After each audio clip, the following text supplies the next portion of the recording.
Hello everyone, आज हम करेंगे इंट्रोडक्शन ऑफ स्टैटिस्टिक्स। आज हम स्टैट्स स्टार्ट करने जा रहे हैं और इसे बहुत ही हर एक पॉइंट को डीपली करते हुए चलेंगे। +1 लेवल से M.Com लेवल तक की स्टैट्स को हम कवर करने की कोशिश करेंगे। आज हम सिर्फ इसका इंट्रोडक्शन देंगे कि स्टैटिस्टिक्स होता क्या है और ये कब से चला आ रहा है। ठीक है, देखो स्टैटिस्टिक्स का मतलब अगर नॉर्मल पर्सन से पूछा जाए स्टैट्स का मीनिंग क्या होता है तो वो सिर्फ यही बात कहेगा कि कोई भी नंबर्स को हम क्या कहते हैं, स्टैट कहते हैं। बट जिसने सब्जेक्ट की फॉर्म में पढ़ रखा है तो एग्जैक्ट मीनिंग स्टैटिस्टिक्स का वही बता पाएगा कि स्टैटिस्टिक्स का एग्जैक्ट में मीनिंग क्या होता है। तो देखो, जो हमारी स्टैट है वो अब से नहीं, वो राजा महाराजाओं के टाइम पीरियड से चलती आ रही है। क्योंकि पहले भी क्या किया जाता था, राजा अपने जहां पर उनका शासन होता था अपनी प्रजा की क्या करते थे, उनकी जनसंख्या देखते थे, उनको जनगणना की जाती थी कि कितने मेंबर्स हैं और उनमें जवान कितने हैं, कितने मतलब सैनिक बनने के लायक हैं जो कि हमारी सेना में भर्ती हो सकते हैं। तो ये नहीं कहा जा सकता कि स्टैटिस्टिक्स का टाइम पीरियड बहुत ही कम है, जी नहीं, पहले से ही क्या है स्टैट्स चलती आ रही है। सिर्फ अब क्या है, इसका स्कोप बढ़ता जा रहा है। तो देखो, राजा अपने शासन में इसका यूज करते थे तो इसे इसीलिए इसको क्या कहा जाता है, science of state craft.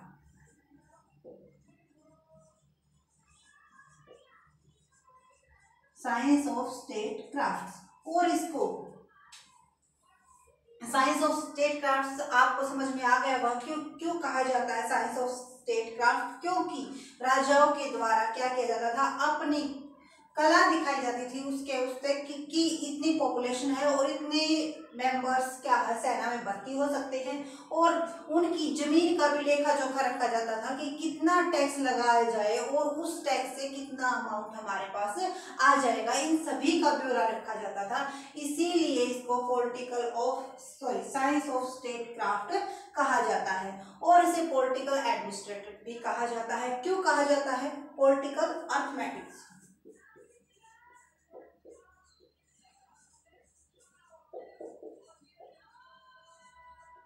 Political arithmetics, statistics को पॉलिटिकल अर्थमेटिक क्यों कहा जाता है, क्योंकि पॉलिटिक्स वाले ये लगाते हैं कि इस एरिया से हमारे पास इतनी जनसंख्या की जो वोट है वो हमारे अंडर हैं। और इसके साथ साथ इन्हीं पॉलिटिकल जो नेता हैं, अगर वो विपक्ष में है तो इन्हीं आंकड़ों की मदद से वो क्या करते हैं, दूसरे पर विपक्ष के ऊपर वार करते हैं कि भाई इस टाइम हमारी जो जीडीपी रेट थी वो इतनी थी, अब इतनी है। ठीक है, वो किसके बेस पर करते हैं, वो स्टैटिस्टिक्स यानी कि डाटा के बेस पर करते हैं। तो इसीलिए स्टैटिस्टिक्स को साइंस ऑफ स्टेट क्राफ्ट या पॉलिटिकल अर्थमेटिक भी कहा जाता है।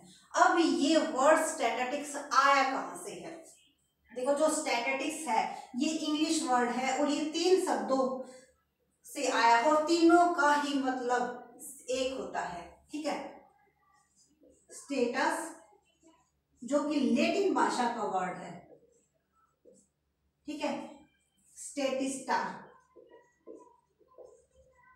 स्टेटिस्टिक का ये किसका, सॉरी इटालियन का है,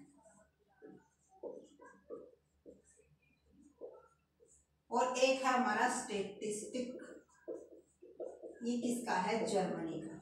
तो इन तीनों वर्ड से तीनों का ही सेम मतलब होता है। तीनों का ही मतलब क्या होता है, ये तीनों ये कहा जाता है कि स्टैटिस्टिक्स जो इंग्लिश का वर्ड है स्टेटस के लैटिन भाषा से, स्टैटिस्टिक्स का के इटालियन भाषा से और स्टैटिस्टिक्स के जर्मनी भाषा से लिया गया है। इन तीनों का मतलब होता है political science, sorry political state. इन तीनों का अगर मीनिंग निकालेंगे तो हम क्या निकल के आएगा, पॉलिटिकल स्टेट। एक भी पॉइंट रहना नहीं चाहिए क्योंकि हर एक पॉइंट मायने रखता है।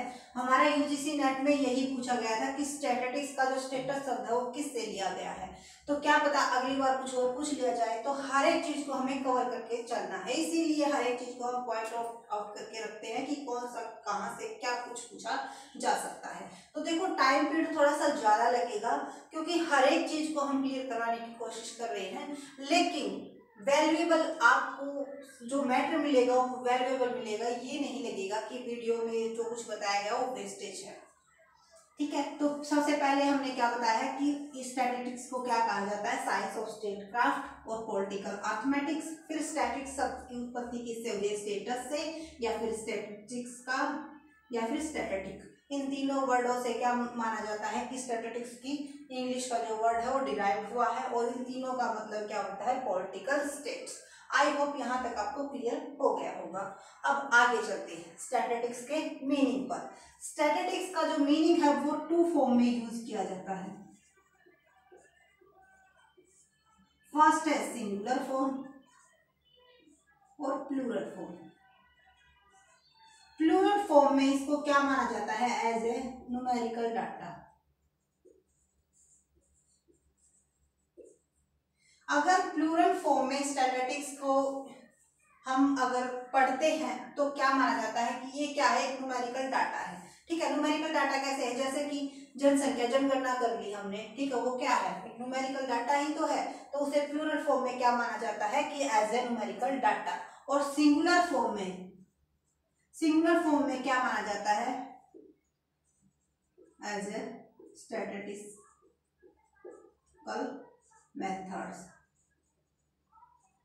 यानी कि स्टैटिस्टिकल मेथड्स और एंड जो प्रिंसिपल हैं वो सभी इसके अंदर इंक्लूड होते हैं। सिंगुलर फॉर्म में अगर स्टैटिस्टिक्स की डेफिनेशन पूछी जाए तो इसको क्या माना जाता है कि इसके अंदर स्टैटिस्टिकल जो मेथड्स हैं और प्रिंसिपल्स हैं उनको इंक्लूड किया जाता है, जिनकी हेल्प से हम क्या करते हैं, डाटा को कोलेक्ट करते हैं, उसको कोलेक्ट करते हैं, उसको समराइज क्लासिफाई करते हैं, फिर उसको क्या करेंगे, एनालाइज करेंगे, और लास्ट में उसको क्या करते हैं, इंटरप्रिटेशन करते हैं। यानी कि उसके बेस पर हम क्या निकालते हैं, कंक्लूजन ड्रॉ करते हैं। तो सिंगुलर सेंस में इसका यूज किस वर्ड्स के रूप में, क्या है, स्टैटिस्टिकल मेथड्स के यूज में। और अगर ये कहा जाए कि स्टैटिस्टिक्स का जो मीनिंग है वो प्लूरल फॉर्म में क्या है, एज ए न्यूमेरिकल डाटा। यानी कि न्यूमेरिकल डाटा के बेस पर जब हम कोई कंक्लूजन निकालते हैं तो उसे क्या कहते हैं, स्टैटिस्टिक्स प्लूरल फॉर्म। तो इसका दो सेंस में यूज किया जाता है, दोनों को बहुत ही डीपली करेंगे और दोनों की कैरेक्टरिस्टिक्स भी अलग अलग करेंगे। इस वीडियो में सिर्फ आज हम इतना ही करेंगे, और आई होप इसमें से भी एक क्वेश्चन ऑब्जेक्टिव टाइप आपका बन जाएगा।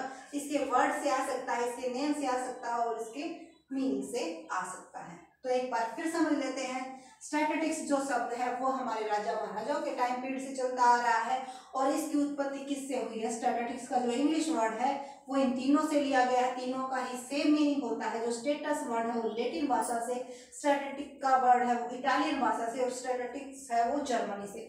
तीनों का मतलब क्या है, पॉलिटिकल स्टेट्स। इनकी स्पेलिंग देखना, थोड़ी सी मिस्टेक मिल सकती है। साइंस ऑफ स्टेटक्राफ्ट किस लिए कहा जाता है, क्योंकि इसके बेस पर क्या करते थे, राजा महाराजा डिसीजन लेते थे, ठीक है, कि पॉपुलेशन इतनी है, यंग पर्सन इतने हैं, और फिर उनकी लैंड इतनी है, और उनसे कर इतना मिल सकता है। पॉलिटिकल अर्थमेटिक कैसे है, इसी के बेस पर क्या है, राजनेता जो है एक दूसरे पर क्या करते हैं, आंकड़ों का प्रहार करते हैं। इसीलिए कहा जाता है कि ये आंकड़े ऐसे होते हैं जिनको हम अपनी इच्छा के अनुसार इनमें चेंज कर सकते हैं, क्योंकि बेस ईयर अगर चेंज हो जाता ना तो उसी टाइम आंकड़े बिल्कुल सही है, डाटा बिल्कुल सही है, लेकिन अगर बेस ईयर चेंज कर दिया जाए तो उनका जो मीनिंग है वो क्या है, चेंज हो जाता है, और उन्हीं के बेस पर क्या करते हैं हम, वो पक्ष विपक्ष के ऊपर प्रहार करते हैं। इसलिए इसे पॉलिटिकल अर्थमेटिक भी कहा जाता है। स्टैटिस्टिक्स का जो मीनिंग है वो दो सेंस में यूज किया जाता है, सिंगुलर और प्लूरल। अगर प्लूरल में कहा जाए तो एज ए न्यूमेरिकल डाटा, और सिंगुलर में कहा जाए तो इसके जो स्टैटिस्टिक्स मेथड्स और प्रिंसिपल हैं उनको इंक्लूड किया जाता है, जिनके बेस पर हम क्या करते हैं, डाटा को कलेक्शन करते हैं, समराइज करते हैं, डाटा कलेक्शन करते हैं, फिर उनको क्लासिफाई किया जाता है, और उसके बाद उनको क्या किया जाता है, एनालाइज किया जाता है, और फिर उनको इंटरप्रेट किया जाता है। उनके बेसिस पर हम क्या लेते हैं, डिसीजन ले सकते हैं। So thank you for watching this video, और मिलते हैं नेक्स्ट वीडियो में।